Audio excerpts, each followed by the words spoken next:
యష్ చోప్రా అనుకున్నాను అదే ఈ సినిమా నేను షారుఖ్ ఖాన్తో తీస్తానని చెప్పి. ఆ తర్వాత షారుఖ్ ఖాన్ స్టార్ అయిపోయాడు. అలాగే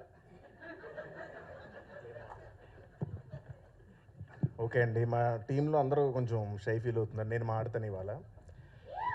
సో నా స్పీచ్ ఇది.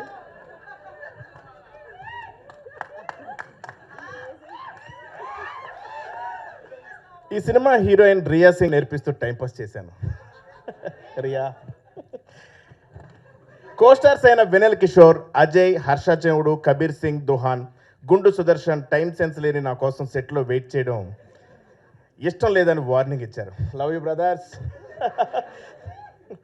ఎడిటర్ కార్తిక్ శ్రీనివాస్ ఎడిట్ టేబుల్లో నేను లేని సీన్స్ బాగా ఎంజాయ్ చేశారని కాంప్లిమెంట్ ఇచ్చారు. ఈ విషయం చెర్రీ గారికి చెప్పుకునే డబ్బులు ఎవరు.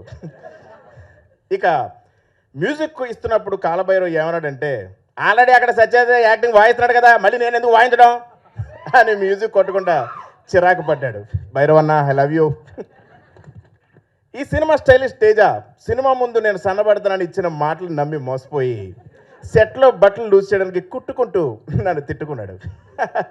ఫైట్ మాస్టర్ అంజీ నాకు ఫైట్స్ నేర్పించే ప్రాసెస్లో నాతో డైలీ ఫైట్ చేసేవాడు. బట్ మీకు తెలియదు, ప్రతి ఫైట్ నేనే గెలిచేవాడిని. Thank you Anji master. Choreographers Vijay Polaki, Venkatesh ఎన్నో స్టెప్లు ఇచ్చారు, కానీ అసలు ఈయన పెట్టుకుని ఇంత రాంగ్ స్టెప్ మేమే వేసామని చాలా ఫీల్ అయ్యారు. ప్రొడక్షన్ డిజైనర్ నాని శ్రీనివాస్ లైఫ్లో ఎన్నో సినిమాలు సెట్లు చూశాను, కానీ నా మైండ్ సెట్ అంటే చాలా చిరాకు పడ్డాడు. ఇక రితేష్ వయసును వస్తే నా వల్ల అతను పైకి వచ్చాడని నేను ఫీల్ అవుతాను, కానీ నిజమేంటో బుర్రన్న ఎవరికైనా తెలుసు. Thank you so much. May 1st Jaitley చూడండి. Please bless us all. Thank you.